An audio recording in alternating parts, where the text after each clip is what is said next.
ebirowoozo nti ddala mu butuufu omwana ono tumuyambe tutya bw'abanga yeetaaga obuyambi nti lwaki lubaga terizinga maiti ya muntu yafa lwaki balemera maiti nze ninako ebiseera ebyo omukazi yazaala yazaala omwana nga tatuuse omwana mu butatuuka n'amutwala mu ddwaliro erimu lye sijja kwatuukiriza nga ly'amaanyi yagenda okuwunzika bwe bamutuusa mu ddwaliro eryo ne bamutwala mpaka Nakasero yagenda okuwunzika nga bamubanja $142,000 zaalina okulirizingira omwana oyo ne mwana just teyeetuuse amuzaayidde Mmengo mututte awalala ate n'eriwe mututte walala okuwunzika nga balooya bavunaana omukyalo ono nti bamubanja ssente ezo $142,000 so ebintu tubitandika ng'ebitono ebigajja ekintu ekibeera ku social media kigajja naddala ate nga kirimu obulabe ng'obwo so mwami Kibedi annyonnyola ensonga ze oli omukyala yazze n'agamba nti omuwala yali atunda simanyi mmira abantu babeerayo n'emirimu gyabwe egy'ebbali naye atunnyonnyole omuwala yamumanya nti kuba nawiddeko omukyala oyo ng'agamba mbu yayina mukwano gwe naye mukwano gwe ndowooza omuwala we yali akola era we yali akola era be bamuconnectinga n'omuzungu so sitoola ekyali mpanvu naye bwe tetutwalawo omukisa bantu kuwuliriza bulungi ng'onaayogana olyayogana tetujja kufuna kituufu. Mama Fina, obuzibu obadde bujja. Mbadde njagala kwogerako Luyi nga Mama Fina kati nnyo obuzibu obuviiridde buubuno lwaki omwami ono Kibedi tumukozeeko ambushi.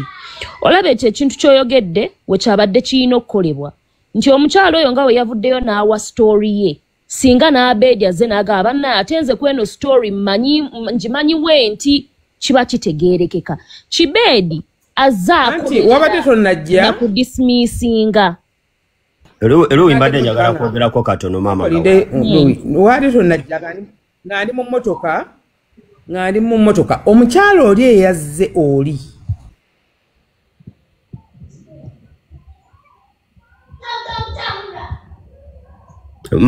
Mama Fina je bareko mama maybe network ye mama avuddeko network ye yekute wenda manyali mayimba saidi nga ali biased tekikola makulu ate ku story omuntu gyatandise kati ene story ebe eyitibwa yani ya mukyalo oli eba si ya Kibedi kuba Kibedi si abatandise Kibedi ayina omugaso mu nsonga eno ate munene yes na anti bano bagambye nti abadde ayogera story eba si ye aba ayina mu page story eyo. Mama Fina mbadde njagala kwogera Luyi Kibedi okujja okuleeta ensonga za mikwano gye Sumusango okugamba nti namikwano gyange noonyerezaako Luyi nkugambye senga otuuka n'ofuna ekizibu ng'ogenze mu Amerika ng'alayo n'oddayo wekka siri suppose kubira mikwano gyange giri mu Amerika kunoonyereza nti Luyi yabadde ki nze sibavunaana kwogwo omusango sibavunaana ntera okutambula ne Rosette waliwo Rosette lwe yatambula n'abula ng'atambudde yekka mutumye kugenda kulaba baana bweru naye situiti zayo n'abula ngenda okunoonya Rosette simufuna naye nakonectinga n'emikwano gyange giri e Bulaaya ne mbagamba bannange Rosette alabika yabuze era ne batwala obuvunaanyizibwa okunoonya Rosette yabulidde wano ne bamuleeta ng'entuutuuli ne bamugunda eyo yali alina okubeera so kati ekyokugamba nti Kibedi mikwano gye bakonectinga naye okuva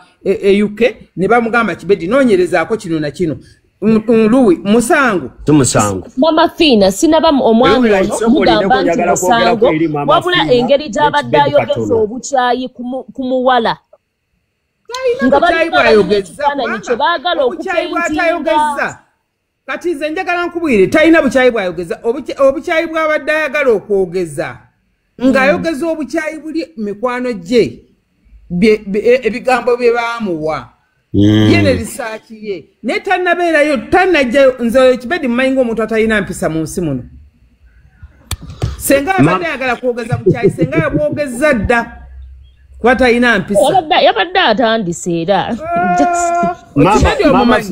Mama Fina nache mbadde njagala okusaba nga n'ekibedi kwali. Je bareko mama. Kyembadde nsaba kiri kintu kimu.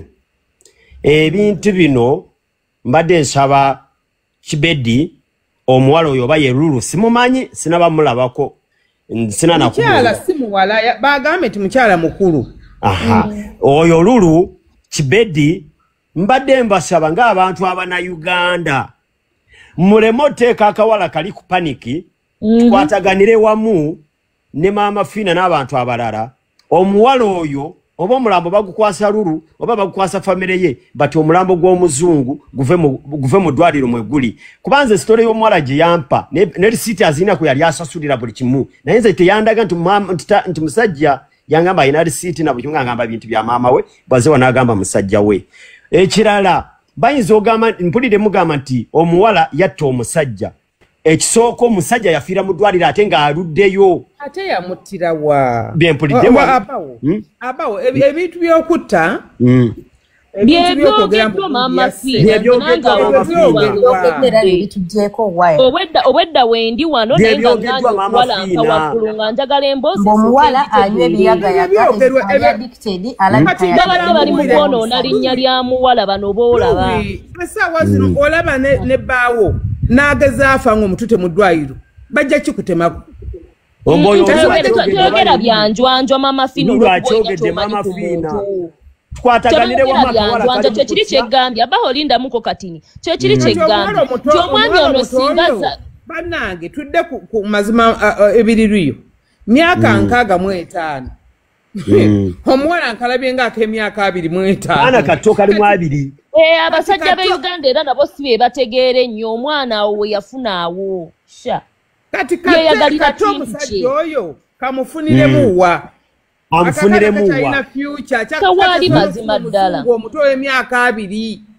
webale nnyo Mama Fina awo wakatugumye bwe bate bagenda kwata akawala tukwataganire nako wamu bakawo omulambo bagenda batuwadde ne kesi namba tugiyina omwana bamugulako dde omusango ndowooza okiwulidde Mama Fina tukiriza soko linde mukakane tutegedde nti bamugulako omusango ebintu bya polisi bigenda nga bwe twagala byogera ku social media. Netwaga tugobe ebintu bino mu magezi ate mu mpola. Buli tunavayo kwatakinga omuntu yenna atuwa endowooza ye. Tugenda kubanga tetujja kusobola kuwangula. Kwa ebintu bino okutandikira mu process nga bwe tugambye. Kibedi agambe mbagulawo omusango ku Kikoodi Kampala. Ogwo omusango abawo nagwo olina ogufollowing omanyi nti omusango gye guli. Yes. Then after following omusango ku Koodi Kampala to following nti bwe babagulawo case omwala bali bamuvunaana ki. Then bwe tumanyo bali bamuvunaana ki tuyoka tumanyi nti Rubaga tuyingire Rubaga. Akulira Rubaga tumumanyi eddwaliro ye Rubaga. Tugenda mu buntu nga abantu mu office nga abantu tunoonya okuyamba omuwala. Tumanye nti omuwala kikye mumubanja wano ye ayina kesi ki wano kone Rubaga aliwo polisi. Then katufollowinge tumanye nti kale byonna bigize maiti eno lwaki tevaawo wano kuddayo wabuwaayo kituufu nnyo. Mbwe tunayogera nga tetuwuliriza bantu mbabuulira social media eno tugibeerako ne tuleekaana ne twevuma ne tukola ki naye tuwunzika ate gwe twagala okudifeninga tumusudde mu ntata.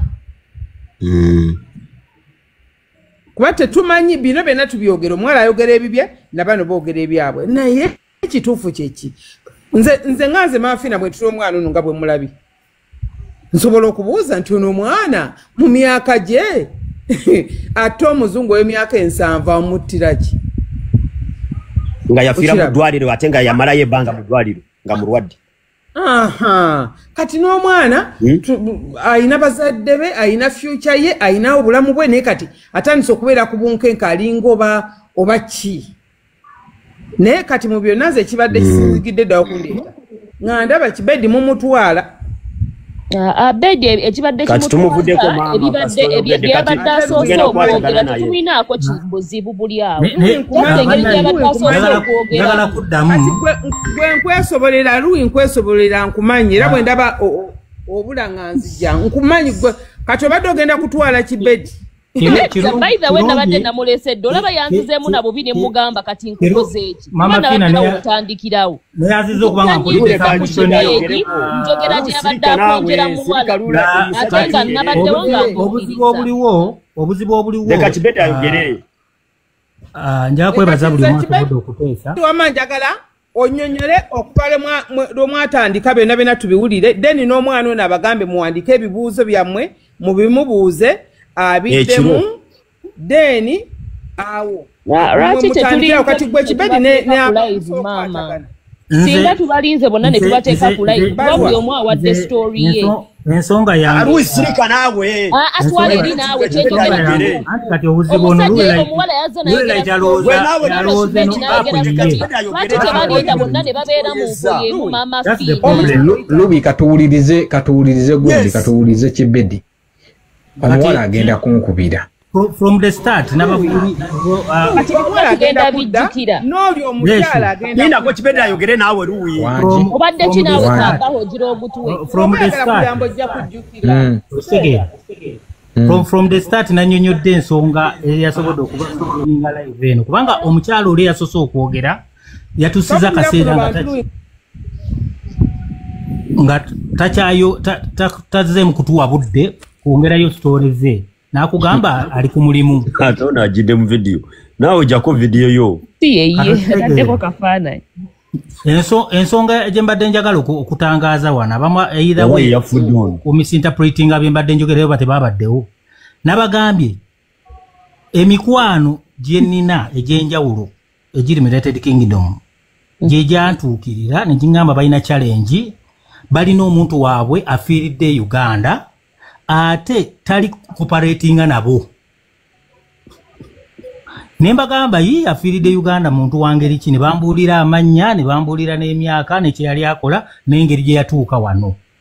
kati omuntu eyagejiga okumpa the whole story omuntu eyatambulanga n'omwami oyo yafa emiyamujjako ekifaananyi ekyo kigenda tujja ku mulamwa bwekitegeeza kati omukyalo oyo nantekinga through kubanga namubuuza ne mugamba omugenzi obadde omumanyi otya kyekigenda mu maaso obuzibu kiboofunye nangamba nina mukwano gwange mbadde nzija naye Uganda emirundi egitasukka 6 oba egisinga nawo naye the last time bwe najja wano alina omuntu gwe yakwatagana naye nga mukwano gwe nsuspectinga okujja n'akomawo Uganda alabika alina omuntu oyo nemugamba okay nemugamba kati kiki kyekyali nagamba omuntu mukwano gwange yajja Uganda yalwala bwalwala mbamaze wiki emu kungamba ko yalwala bwata amaze naafa naye obuzibu bwe tulina omuwala tugezaako contactinga naye tumanye engeri gye tusobola okuyambamu oba tulabe engeri gye tusobola okubeera nga omukulu bw'aba afudde atuusa atye ne Bungereza naye obuzibu obuliwo omuwala talikola ki tali kwogeraganya naffe ayina embeera gyateeseewo nembagamba okay bwe mba mwagala kola inquiry kyekya kyemwagala okugala twagala kumanya n'omugenzi yafudde ki kubanga omuwala okusinzira bwali kwogera tetukakasa byatugamba oba bituufu osobola tuyamba n'ofollowing up n'ogenda erubaga ne bakuwa all the details kubanga okusinzira ku time eno giroogerera bagamba omufu yava dda n'erubaga bamututte ddawa mu funeral home n'ekirala waliwo biiru eddwaliro zeeri kusaba eddwaliro zisaba ssente okusinzira bwe twayogeddeko n'omuwala bifo nga tanakwekyanga agamba eddwaliro libanja ate ne tumanyi ne ku funeral hall babanja kati omukyalo ono yaŋŋamba ebintu bino sinze zeka gwe yasooka okugamba okugendako ndowooza abasinga bagendangayo naye nga tebamuwa actually the final report either we tebatuukanga wennyini we balina okugenda oba either bamuli kubanga yagamba abantu bentumyeyo ababiri abasatu tebambulira kituufu kiriwo naye okusinziira ku gurupu line yaffe wano twogera bulijjo tukusabye okole follow-up nengenda mu homicide called Kampala I addressed the issue the in charge nangamba if this is the issue and this is what you want to know nagamba yes nakwa in charge nasituka ne detective omulala ne tugenda wa erubaga bwe tugenda erubaga first of all ebibuzo byalinga bingi kituufu omugenzi yaliko wano yalwalirako wano yafiira wano byebibuuzo byavanga mu poliisi babuuza wali era ne bababuulira mu kituufu omugenzi yaliwo era next kini erinnya n'ennamba yiino omuntu bw'ati ye yamuliko naye omugenzi yavaawo dda baamutwala dda ki mu funeral home. Next kini batwaliyo ani gwe bateekayo omuwala yali naye girlfriend we exactly tugende yamutwala mu ddwaliro kati nekibeera nga kiri nti neŋŋamba omukyala ne bwetwatuka ku stage n'agamba naye kati ebirala bito kubanga nabo bali babuuza bingi nga babuuza twagala kumanya ki ekyamuse twagala kumanya death certificate nga the friends and family members nga bwe babuuza family members abali ku group eyo kuliko batabani b'omugenzi babiri naye nga bakwatagana n'omukyalo gwe bayita Trisha yamanya ebisingawo byonna mu bungi bwabyo. Kati nze I was just giving this information nga lead group member waabwe ngamba Trisha ekiba kyemba nzudde. Judgment was laid. Mbadde njagala kukola conclusive remark yange. Marayo. Bututuuka mu mbeera eyo ne tuka naye mbuli omukyala ne mugamba okusinziira ebiri wano n'ekisooka omukyala naye bamubuuza talabika. Ne gundi ne ku poliisi awo nnyina bano ab'emikwano n'eŋŋanda abali babuuza. Bagamba ebino ebintu byonna bimubuuza mwina bibuuza muwala ono omwana ali luddawa atubulye circumstances omugenzi bwe yafa kubanga ab'emikwano n'eŋŋanda bali kubibuuza. The girl was not responding. Chibedi, I have a question. Kati, issue ya Trisha ndowooza got concerned so much. Chibedi. Ng'alabika ku bibiri yali yagadde okumobilizinga either way nze bwe nalowooza balabe engeri gye basasula mu biiro zonna eziri standing bwe kiba kisobose omukulu bakwatagane n'embase basobole okubeera nga omukulu addayo kye baali bayagadde okupulaninga naye ng'obuzibu obuliwo buli nti omuwala yali tasobola kukwatagana nabo nnyo kyova olaba ensonga zino zaatuuka mu mbeera eno eriwo. Kibedi. Yes. Mbadde nsaba kwogerako katono nnyo. Waliwo gwendabye ng'akomentinga musimanyi bawawa omuwala $2,200 njagala kuwa sitole y'omuwala nze Franka gye yaŋŋamba omulambo baali bagubanja ssente nnyingi era endala yazisasula balina ssente ze babanja sooka olindeko balina ssente ze babanja ezitali nnyingi ekirungi ogambye mwadde munoonya omuwala nga ne poliisi gwenoonya okubaako kyatangaaza byali bitya na buli kimu omusajja oyo yagenda okufa yamala ebbanga ddene mu ddwaliro eryo lyennyini lyalimu kati mbadde nsaba we bati Kibedi mbadde saagala twereege nze naawe tukwatagane tutuule tuyambe sayidi ne sayidi ngenda kukwata omuwala ono muwe ennamba ya maama Fiina kyemanya ajja mutuuka yakuba maama Fiina tajja mutya kuba omuwala atya abantu ebigambo byali aŋŋamba mubaagala mukwatana buli kimu era nga ebyo bye baawaaba ngenda kukwata ennamba ya maama Fiina gimuwe maama Fiina amuyita amutuuza amuwe sitole yonna tulabe nga tuyamba omuwala ono tasibwa interest y'emikwano gye n'ab'eŋŋanda baagala kumanya situation y'emikwano gwabwe gyalimu era oba yazikibwa that's their concern. Nange kati ni Kibedi naye temubuuza bibuuzo bingi ogambye oyina ba family member ne ba friends ku group ba friends abo nabo balina right ku mulambo ogwo lwaki oyagala kuyita mu muwala ono ng'ate naawe osobola okukozesa ba friend ne ba family member ne mufuna omuwala ate muyitamu ntya ebigambo by'okozesa bye biri insensitive okozesa ebigambo ebikyamu kumuyitamu ntya the issue was that to get the actual details uliriza kyenjogedde bulungi listen and comprehend ogambye oyina family y'omusajja oyina emikwano gy'omusajja n'egya Trisha, right? Before I continue, confirm that, right? Nkugambye ku group eya chat eri headed by Trisha erike emikwano. So,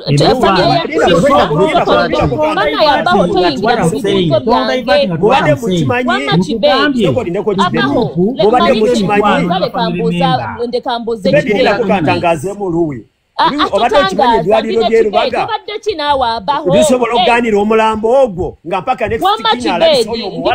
ndi mukugamba gwe okimanyi bwati okimanyi oyogerako n'emikwano gy'oyina gya Trisha si gya musajja si gya mulambo right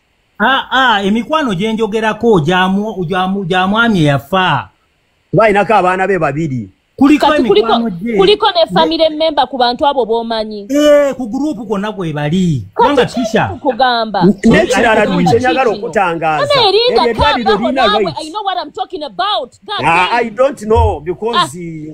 chokoli abaho linda kamalirize banaye chichikyo ebintu byenjogera ko tebitegeera yagala kwefuula nti obitegeera nze ntegeera ebyedwali tusobola kubizinga omulambo ogwo the next kin taliyo gwe bateekayo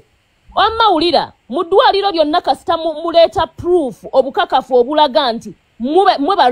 relatives b'omusajja oyo nammwe muyina right however much waliwo next of kin oba tewali for as long as you can confirm that you are related to the deceased kyenjogerako nkimanyi naye gwe Liam naawe tuleke era kyembadde ngezaako kunnyonnyola ekyo kyendi mu kugamba nti next of kin neomuba mugambye mu ddwaliro newakubayo bukuba essimu n'agamba next of kin alina okubeerawo omukyala eddwaliro ekintu ekimu kyembadde temumanyi gurupu eno Trisha yasooka n'akontaktinga n'eddwaliro Lubaga hospital ng'ayagala kufinding out naye nga tali kufuna response until yagamba nekirabika olwokuba siriiwo maybe kanfuna omuntu asobola okukola ki okungenderayo andaganye and after getting that information we shared it and then that was the procedure naye obuzibu obuliwo bwali nti omuwala yatuuka akaseera nga tacooperatinga naki Chibedi nina question bambi noli Trisha we wava sparking point Chibedi muganya omunkwa Chibedi kyembadde mbuuza kesi ya homicide ani yagulawo gundi case file ya homicide ku gundi file eyo yaggulwawo omwami gwe bayita Adam yasooka okugendayo yagulawo gundi ya homicide yes alejinga ati omuwala yenyigira papa gayi mwe ani agyeko luwiraiti yali tale bimoderator bye byebimugyeko mwe bimoderator mulinga amatako mbagambyeko mu mujjeko bamuzeeko amugyeko muzeeko bino bimoderator bamujjako luraita inobeerawo amugyeko muzeeko mumanye ennaku yamwe bamoderator temulowooza okubeera bamoderator bajjako omuntu ng'akyayogera ne bamuggyako esaawa zino banoonya ne ku tiktok tobalaba Chibedi muleke abantu buli omu awe discussion ye nga bw'ajagala nabono bagaana kujjako Liam ne bajjako nina gwe nali anzijeko alinga amazzi abaho mwana sirikiri tibanaddamu kibuuzo banyammwe tumba zabula mulinga amazzi Luwi wamaleka gundi addemu temuggyako bantu zabula embwezo lwaki zikuggyako bano bamanyiro kaya yebadde question mu biro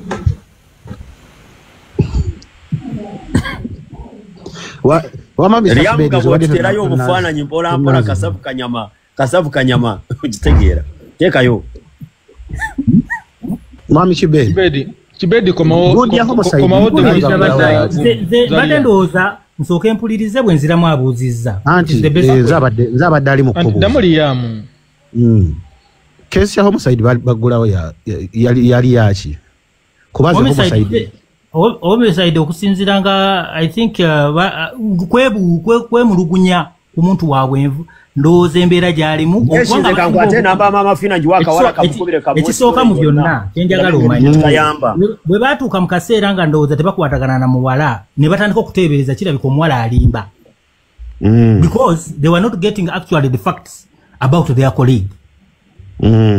ne bagamba tulina okufinding out kubanga tetujja genda na bya muwala omuwala alekeddeawo kubanga atayogera naffe ate alina essimu y'omugenzi agenda atextinga abantu bonna abali mu contact y'omwo ng'akola fundraise y'okunoonya ssente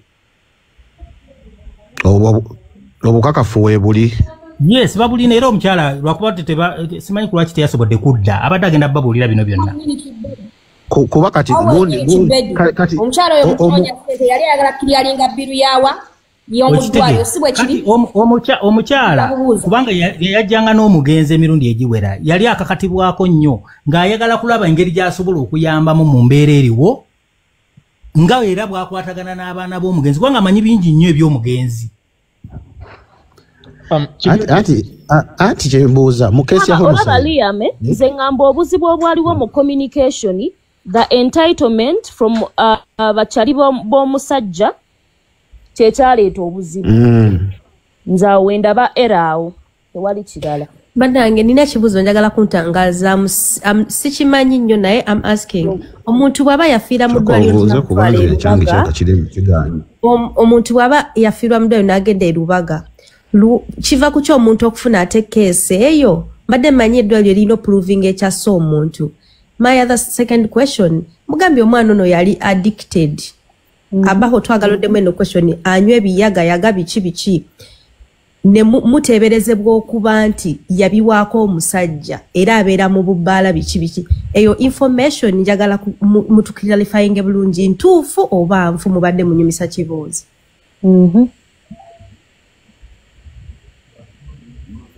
Kibuuzo kyani? Nze the third question yatandikidde waani? Igenda kwa babu Chibedi. Buli kibuuzo kigenda bakijjawo Chibedi. Okay, kati ensonga ekulwaki ebigambo ebyo bimubizeemu ne byogerwa. Omukyalo ole yazze. Omanyize omukyalo nali njogera naye ebbanga liwera. Ngambulira ebintu byonna ebibadde. Ne mubuuza naye omusajja amanya ati omuntu ono omukyalo ono bakwatagana. Nambulira mukyala twamusanga buno obuwala obubeera mu bbaala obukyakala. Ne bukwatagana n'omwami ne mugamba kwe bakwatagana bamuwe kampani. Ne mugamba bukiba bwekyo nogala naye muwala storage nagamba muwala okusinziira nze bwe nalaba engeri gyeyisaamu bino ne byali bikwasaganya olinga bw'ayogera ne mugamba okay bwekiba bwekityo then okay nagamba naye nga naye abuuza naye omuntu alwala ata malaria mu nnaku 7 n'afa n'akola kinga naye akyebuuza nnyo ekibuuze ne mugamba okay maybe nze ne mugamba natandika okugamba maybe bamuwa ebikaawa nga omuwala bwe yali abikozesa maybe ku ddembe ne bivaako akabanjala kubanga malaria olabika toli kukanya na malaria yamusse mu nnaku 7 n'afa. Linda ko kambubulire kankubulire kino Chibedi. Waliwo ka video akaliyo ng'omwami atandise okukyusa colors ku kitanda ng'aliko oxygen.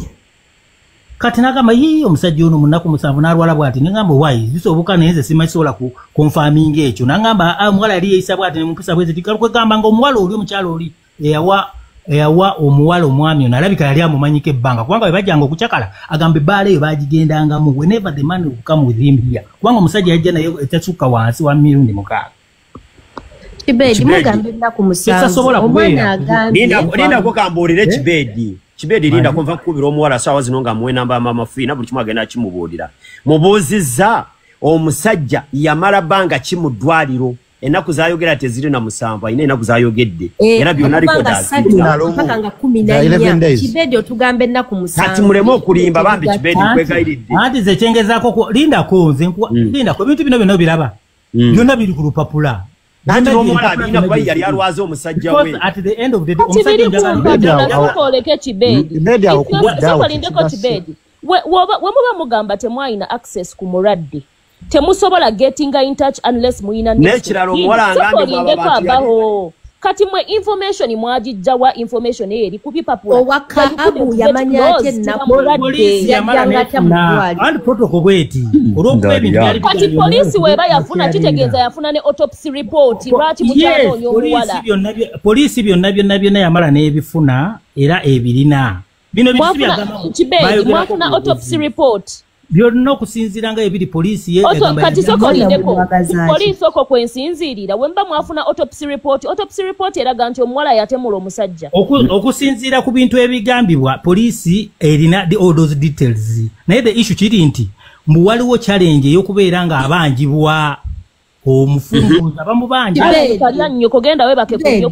okimanyi omuntu wa aina kidney failure asobola okyusa kala medically. I don't know much but that can be also another case esobola okubanga yamutta etali kubeera doubtable. The issue jengeza ko omuntu yenna aina kidney failure etasobola kubeera doubtable. Nobody is doubting that the man did not die, the man died, but the people who are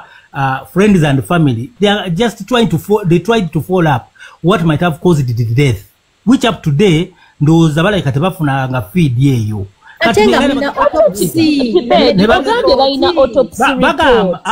police egamba yafuna all those details nente sharing na Trisha era tushagamba police yafuna ebintu bino naye yagaana okukola ki okusharinga nange kati ate gaana eky'obuzibu si bwa Trisha si bwakundi si bwona omuwala Sheila ne bagezaako kubanga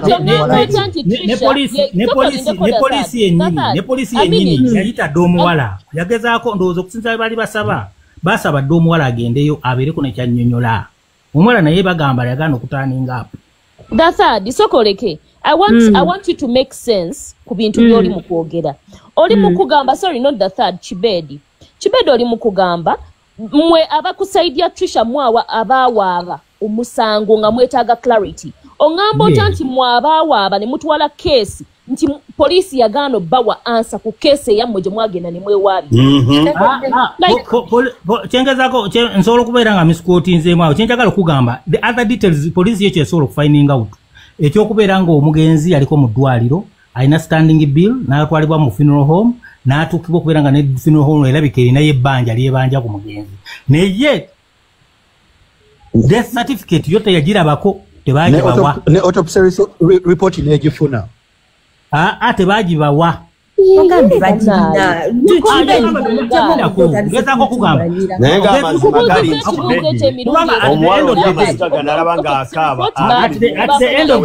kuchengezaako okugamba poliisi ekugamba all those other details mentioninze yagezaako zikola follow up okitegeera era ezirinako all the details kubanga kino si kipya era nze mbadde maze ebbanga nga siwuliriza nnyo kigenda maaso netu era Trisha namubuuza I think today that's when I had this conversation nemugamba Trisha what is going on nalyoka ngamba come and follow the live nenzija ku live one netandika okuwuliriza ebigenda mu maaso omuwala lindako omuwala okusinziira ku kiriwo kiri nti omuwala yagaana bugaanyi kukwatagana ne Trisha n'abalala Trisha ne tiimu ye conclusion about this case cause yatandikidde eri wange Chibedi muyina interest zammwe mu guno omusango mwe biri hidden omwana mwesibyeko wabwerere omuntu alina interest nga omuntu era definitely balina interest omuntu waabwe yakulangidde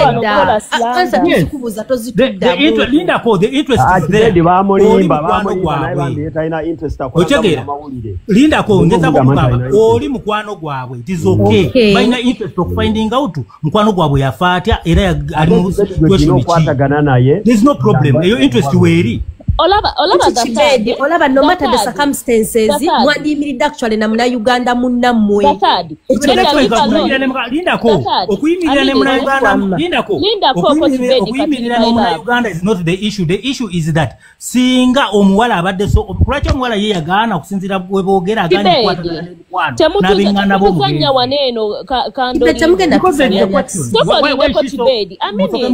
why is she so scared okwataga kulaki yagaana okwatagana ne Trisha He's scared kubanga mwamufulako kesi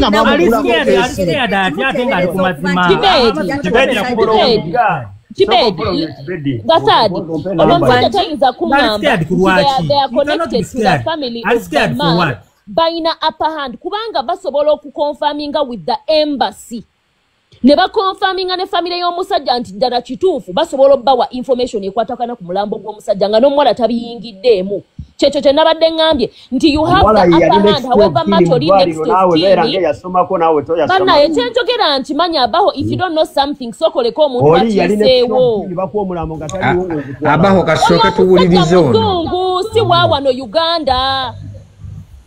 nti family eyina obusobozi bwonna obukonfaminga nti oyo omusajja waabwe muzungu bamuyinako Uganda so kati kyogerako sikitegeera omuwala waaba ababuze kyogamba n'omulambo bayinza okugubanyima because abazungu si baganda be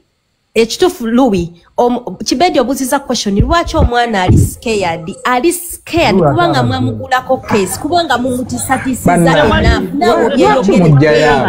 omuwala talina musango okujjako okunyonyola obunyonyesa anyonyola circumstances police reports babagala kubuuza polisi omulimu gwayo bw'ofiirwa era mulyamu bw'ofiirwa omuntu era polisi ebuuza ne bwoberanga gofiridwa baawo police abantu abasinga obungi ezo kesi zisoose ne bogende baja first breathe in and out to answer ezikwatagana first breathe in and out zonna nazikugambye kuwaganya buganyi kuwulira kiringa kubeera nga oyogera n'omuntu ye ng'aliwo ng'alinga ng'alwana. So you are not going to keep on raising me, pursuing me for something. Because eyo gundi je mwajite munga mukwayizo muwala nga bwali omunywe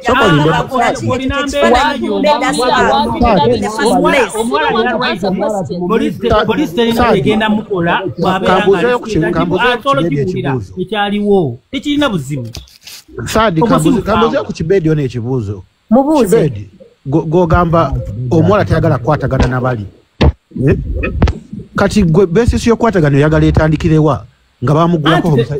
yarezinga eyo butakwatagana bwe yarezinga konsani okubeera nga nabo bagamba police ebayambe ebabulira omuntu waabwe yafaati tebajja ku police mwe mwagenda ku Kibedi we bali mukwatagana naye ne bagenda ku police kati police eri kuki Police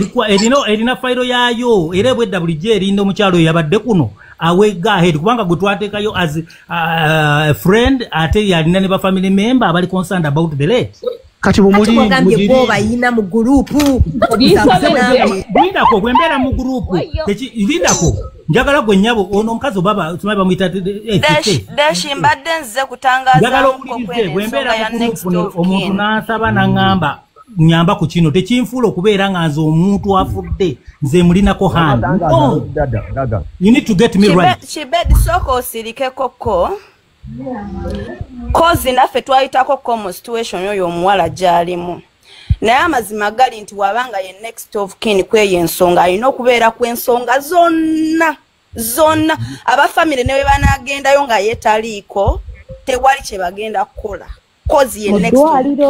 Naye ate police eyina esobola okufuna information okuva mu ddwaliro kusinzira ku kesi. Yes, Louis kyogera kituufu but oyo omuwala alina otambula nabo kakibeere ate nga banoonya munoonye bamuguddeko omusango. If they get information nagenda kudwaliro obulamu bana mmwe temwogerako temukitegeera kati nolaba kati nza kugamba twatwiseko mu mbeera yemu bwetyo nga tulina ofuna omuntu tumujja mu ggwanga endala tumuzze munini ggwanga Uganda mukwano next okukini batugamba alina okubeerako oba mwagala oba temwagala nga buli mpapula yazisigninga kati gwe bonga nti basobola ofuna oyo omuntu ng'oyo omuwala taliiko mukwano tekiriyo ekyo. Tibagambye kufuna muntu to mixing up ngambye okufuna information given that is bagenda babuzanya muvunanyizibwako tufudde bannaye koze empapula ziraga omuwala kwali okitegeera era bagenda abuuza next of kin wono ali ludda wa yes muli ba family be tubamanyi yemmwe but omuwala ali ludda wa ali ku yamuleeta mu ddwaliro kuba yalwayo nayo byonna tulina obiteesaako tulaba omuwala mu mutaase baleme musiba ate ng'aleke n'ebintu biri mu mateeka. Ebyo bandi bikoze omuwala yandikoparatings naye they are threatening her ekyo nakyayina yakyogera okitegeera they are threatening her. Daga katulabe ekyo kyoyogedde gwe kenyinyi okuleyo n'ogamba mwamugulako n'omusango. There is nobody who is threatening the girl. The girl should, the only thing the girl can do is cooperate. It's not bad okolagana ne police n'ogiwa details bwe byali for the sake of the other people who are family members and friends to know. Lwaki mwali muyingiza mu police? Lwaki mugezaako keeping omwala agane kugendawo akwatagane ne police agibuulire ebigenda mu maaso ebyali full stop. Tulabyeeko ku bantu be bateekayo ayogera kingo omuntu yafiira mu ddwaliro kati kitegeeza omuntu bw'aba yeekunyakunya waliwo ekitali kiriya. Kibedi kyayogera kituufu. Kibedi kyayogera kituufu nze oyo omuwala mumanyi n'ekifaananyi kye nkirina era nze omuwala bakuconnectinze ku ekifaananyi nga tonnagenda wala. Ekifaananyi nkirina nze mumpe ennamba nkiteekeko. Bakuconnectinze ku muntu. Osobola mu green screen yo. Nedda bambi temukiteeka mu green screen kugundi ye yennyini kula protection ye ngeri gye bagambye bamunoonya neighbor waba ategedde nti ono ng'ali wano ku live omuwala ye mwennyini yadduka omuntu n'ekirala yes tuyinza okukkiriza nti omuwala bamunoonya but omuwala waba kimanyi talina musango gwonna asobola okugendayo ye nawa statement ye nga webiri ne banoonyereza era we banakizuula nti omuwala talina musango teri agenda musiba nawe wamaneda sooka olabe Trisha akonektize ku musajja kati wabanga afudde omuntu gwe wategerera kwoli munne lwaki togenda olina nosooka okugamba akatubuuzeeko naffe luwi wamma gyebaleko ne Desh mbalamusizaako mwenna abaliwo Adesh nkuliddeko nga bagamba omwami oyo yava UK wane Bulaaya I think ensi zino zonna zikwataganamuko ku mateeka tubeera ne legal next of kin ali mu mpapula zo legale nga ntundi yonna emumanyi omuntu yali mu mpapula zo kati ne tubeerawo n'ekinombo kizze emergency ng'omwami we bwe yalwalira e Uganda oyo next of kin it was emergency si ye next of kin ali documented oba ali mu mpapula e Bulaaya kaakati family bw'eba eri concerned nnyo lwaki tebatikka next of kin ali documented najje Uganda n'empapula ze because tebasobola kukkiriza ono emergency yaliwo olunaku olumu talina lupapula lwonna lwalina just yagenda bugenzi wali mu ddwaliro n'awandiikako mbu ye next of kin kuba ye yaliwo emergency oli tasobola kujja na mpapula documented mpapulazi ne badda mu mubuuza mbu ate biki bigendeddewa lwaki family tekikooya omuntu najja e Uganda ne bakwasaganya omusango tweyanziza bagambye balina owooluganda bagambye balina family y'omusajja that is why the family is trying to engage the lady ono omuwala Shira basobola okukati ono omuwala Shira tebalina kye bamwagaza mukwano reason being Shira si ye musawo si yayina information and she's not even related to the guy.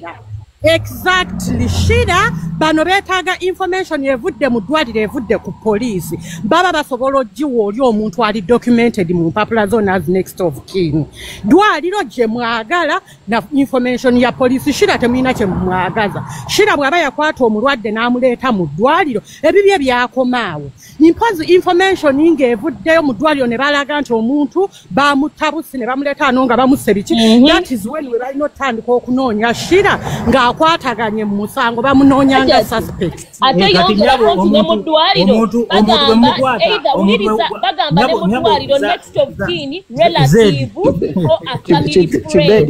kitegeeza next of kin waatali relative asobola okukola Exactly. Nze mbadde njala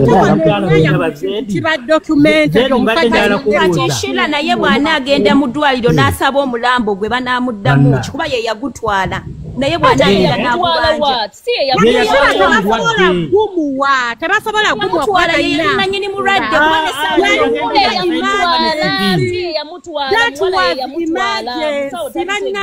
yali emergency naye omuntu yenna abeera ne documented next of kin kati oyo documented next of kin ate okubeerayo mu nsi omusajja abadde n'emyaka enkaaga asobola okubeerawo nga musooke mulire omuwala byava okuŋŋamba omuwala ankubidde naŋŋamba omuzungu ayina evidence yonna omuzungu amaze emyaka 8 bukyayogera n'abaana be ekyo kimu ekyokubiri eddwaliro lyali libanja sente nnyingi omuwala n'asasula mpola risiita azina yakasasula $16,000 eddwaliro libanja 16 ekyo kimu ne ku embase zonna yagendayo teri muntu ava ku saidi y'omuzungu eyali awaddwa akawala wadde n'enusu n'emu taliyo agamba omuzungu yamala ennaku 11 mu ddwaliro era nga yaliyo nga yajanjaba omukadde we kuba muyita mwali wamwe bakibedi nga yajanjaba omukadde we na buli kimu soko lindeko oluwi lindako yagamba oyo omuwala ono eyabadde n'ekibedi yagamba Shira wendu kusanga njaku kuba era amuwalana oyo kuloka yamuconnectinga ku musajja era yagenda ne kwembase ne embase n'emugamba tetugenda kuyamba twagala omukyalo ono gwe yali awasiza yekka kuba yalina ne passport ye na buli kimu gwe tetulina kye tugenda kuyamba teri na kiraga ntoyina akakwate kono omuzungu twagala next of kin gwabadde naye Uganda teri family abaho linga ko katolo abaho no muwala bali bamuwasiza ligale ngali mateka muwasiza balina n'empeta hata awo kitegerekeza sitole ebe ekyuka abaho badde nsaba ekyokufumbirwagana konfaminga zibeere document empeta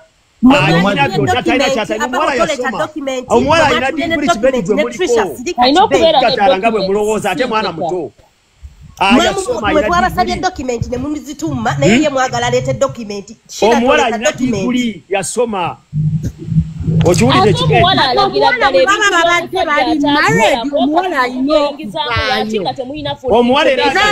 nanti ajati kyekyo kyembagamba omuwala wabanga ali mpapula z'oyo omwami ayina okutambulira nabo wamu there is what we call relative in this situation ne relative abalina information emubakinga up okubeera relative wa DCSD sokolindeko kati in the circumstance nti omuwala yabula tasobodde bawa information omuntu ali responsible ku mulambo ogwo bagamba balina relative wa musajja ba relatives b'abasajja they can bring up information that proves they do what woman omuntu bwabanga waliwo option ya wife wano wife gwe basooka okubala anti bagambye wife taliiwo babiyingiza mu relative babi wanvu wange Uganda tunaye Uganda banaye kansokereko katono zintayo omwala byabadangamba Zaina mbuno omuwala yagaana okujja bowe bagamba she refused to get so babiyingizaamu poliisi soko sirike right soko lindeko right omuwala agambye bwe bati sawe mu sharp mu yenyini kwati alikutambula agenda waka sawe mu sharp agenda kubeera ku live ya Dash buli muntu yenna mubuuze kyalimu kyayagala omubuuza ekirala n'ekirala agambye tali willing ku meetinga muntu yenna kuba omuwala olio bloka amutiisatiisa agambye nga bwompadde enamba ya Mama Fiina ye muntu gwengenda okumiitinga ampe advice kuba bali bantiisatiisa era ekyo temukisuubira bwe kuba kumusiba mujja ku Mama Fiina kuba bw'ayogedde n'agamba bamutiisatiisa shaawe mu sharp agenda kwera ku live ya Dash ababuule buli kimu buli omu ambuuze kyayagala mukulu abaho ate mugambe ezo info gyayina no evidence tajjayo n'ekimu kubanga ne bakibedi batumye evidence wabasabe ne passport bagambye balina tukebere with gundi a plus ne babituma so tajja ne information nimbo agenda kuwa no bizitakuwa ngabo batumye evidence information mwinaji Desha inajifuna ku mukyalo oli yabadde wano ali ni charge wo kibedi wagambe na passport family yakutukirira ne kuwa nze tejja omusajja yamala emyaka munanga tangira ko nabaana be bazaala evidence agina omukyale yabadde wano yajjanga n'omwami oyo emirundi enjemba gambye omukaaga plus yalina all those details oli ali bloka bana babera ku TikTok abanooza abasajja era kyemmanyi obulungi twagala mbwale temmalwe certificate nga mwe byagala kale tabutulizinga mwe babutumye asobola omucontactinga era ajja kusharinga those information with Dash I think kibedi kankubuuzayo ekintu ekiri simpe nnyo kibedi osobola okufiirwa omuntu wammwe ng'enfa yeeganya otegerekeka ne wabaawo omuntu ne babulwayo omuntu gwe basindika ajje ku ground anti kati at times wabeerawo kibedi bwe mba mutwala omulamu musasule wasobola okubeerawo nga waliwo challenges ez'enjawulo nedda yali musajja we naawe kati kyetugezaako okugamba omukyale yatambulanga naye yagamba omusajja abadde naye ebbanga ddene era yamintroducinga ku Uganda wano era yagetinga concerned omusajja bwe yafuna challenge eyo obuzibu kati ye ng'ayagala kufuna all the other details naye baganuzimuwa tekusaba poliisi muyambeko bali eyo baagala information balabire we baliira life insurance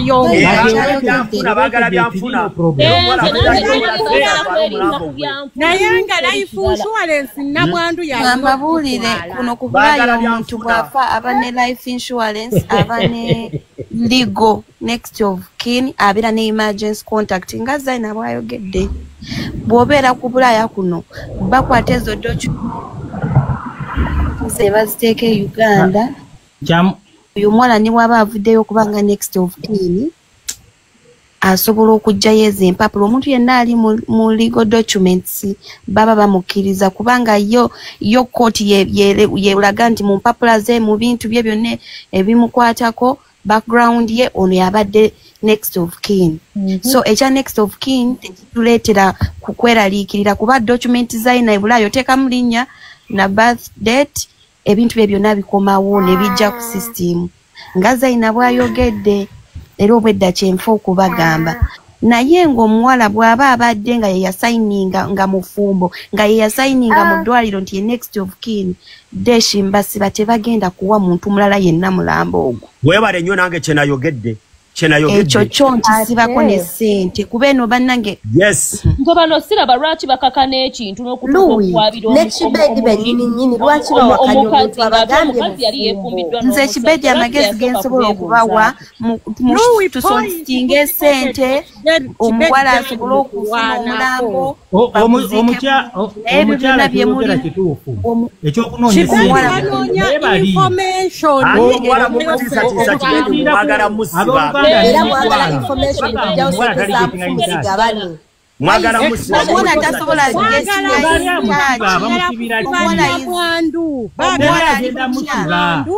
boba funaka sente kabwe nga bwemuba temwagala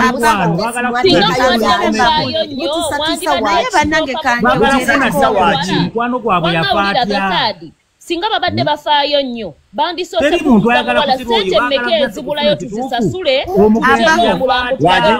ekyamutuwako ye mukwano babadde bamanyi ebbanga lye bamaze n'omugenzi bali bamumanyi bwekiri sheri oba abantu bagenda kugamba gundi yamuse naye eno ku Bulaaya kawala kali maziga kakaba mugamba mukatta omusajja gwasoose we screen recorded everything gwe kenyini n'ogamba nti muteebereza okuba ng'omuwala Abannayuganda Kibedi mukkirize nti omuntu obulamu butuka ne no problem omuwala n'ayogeraganya nayo n'agibulira kubanga omuwala ne bwe yatambula lindako soke mutuuse omulambo gwammwe guveeyo omuwala ne bwe yatuuka omugenzi bwe yatuuka n'omugenzi bwe yatuuka mikwano gye gigamba tebanga kontaktinga ono anyaja tavuddeko sheri mugamba mikwano gye tebagikontaktinga Kibedi wagambye ya contactinga mikwano gye nagisaba sente olaba abaho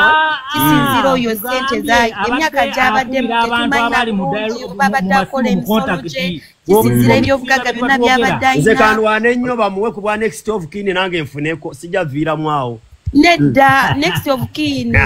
olaba ngono muwala wange omuto wano ayina next of like eno tebibyuka bubuusi nti abaho ye next of kin olina okuba ng'obadde mu document kati abaho sisuubira nti oli mu document ate omuwala ajja kunteekayo omuwala ajja kunteekayo Kibedi njagala nkubuulire Matoke muleke sheri ayina kyayisaawo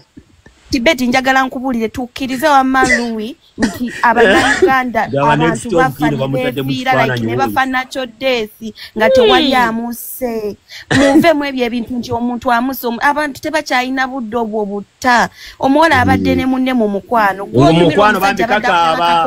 okuteekamu ssente n'ateekamu ne miliyoni z'amukaaga ebipapula abiyina sheri for the fact that bazene story lete omwana atunda njaga atunda biki you people can do anything can lie about everything kati omwana mumutiisiza ate kati mwagala abayambe there is no way wagenda okubayamba nga naye nga nze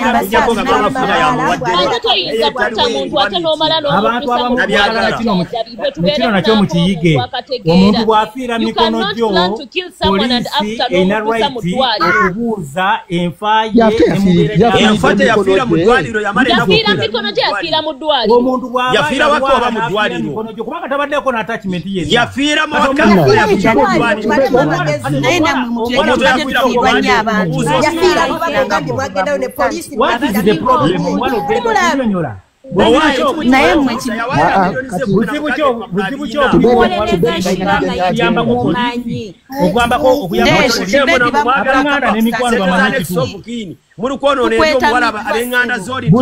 ani agula akaboxi ka Kibedi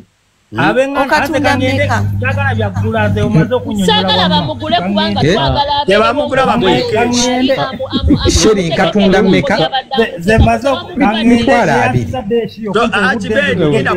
kula muleke kubagenda babere wongo kula newa ate mujane tagira kizera agenda kibedi kama kusawe akomeo kwemu akomeo kwemu ngo muwala okitege koma kusawe mu kibedi kale banaitwe neyanziza nnyo kumpa akadde mukama abakume kibedi onobeerawo kusawe mutaka sawe mubeerawo kibedi kwegayiride oyo nenga mulaba wetwagala kijja kuba kyenkanye nenga Louis mulaba the bottom line of this orange ndaba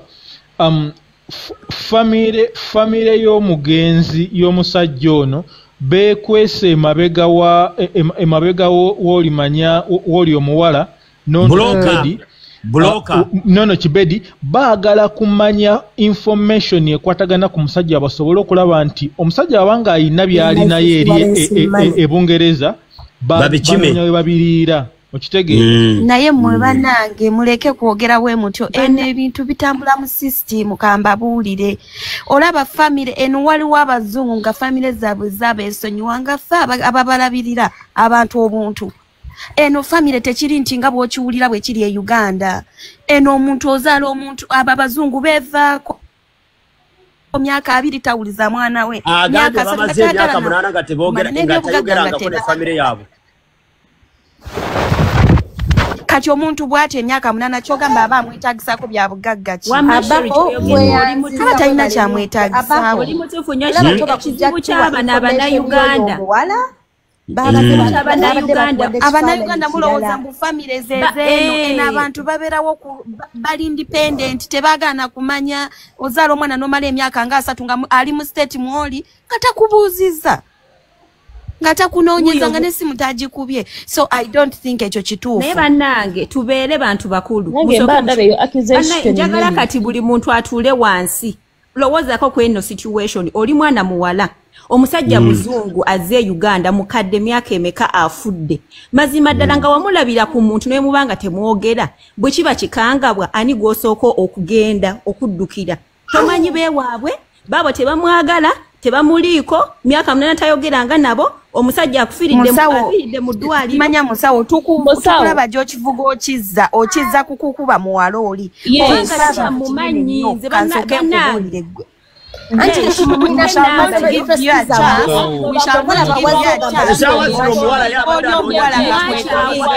kyammwe mwakyawa amazima ate ekirala wuliriza omwala omumanyiko wuliriza nsooke mbajjukizemu omuwala mumanyi omuwala atambula ne musawo kibedi avudde wano n'atugamba omuzungu yali ajja omulundi ogwasembayomusawo soka olindeko atugambye nti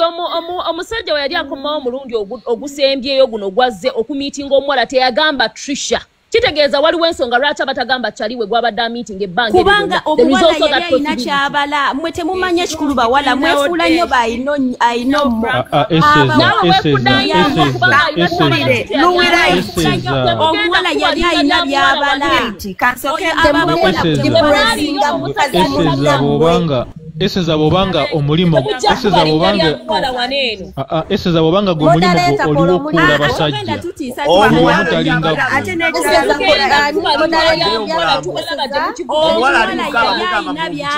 yali alina byanoonya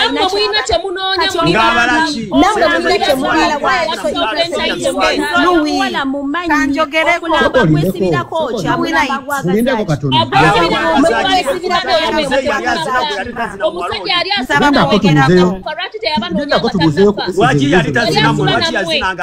yali ayinamu ak'obuntu nga tannafaraki teyagamba omukyala n'abakubira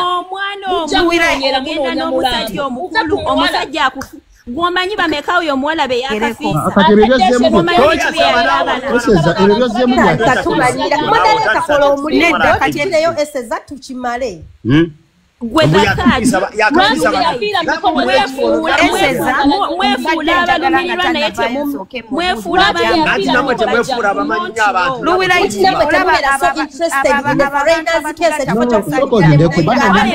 tetugenda munauganda nga tubamanya abawala bato naye bagala ogaggawala mu kiseera ekitono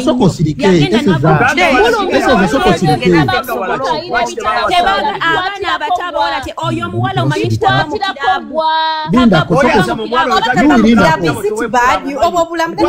nze mumanyi bagambye njagala gyonoona njagazaki nnyo bayinomo banaye nze sirimba mbabuulira amazima mbagambye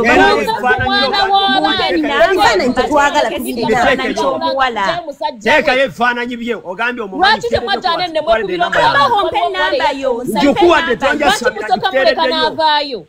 enamba eriwa kanjikebere wano kiseere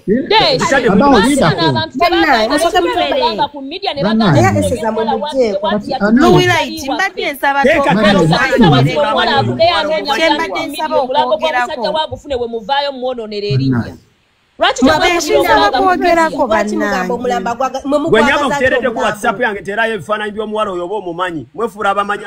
whatsapp ogiteredde wanze kankuwa eyange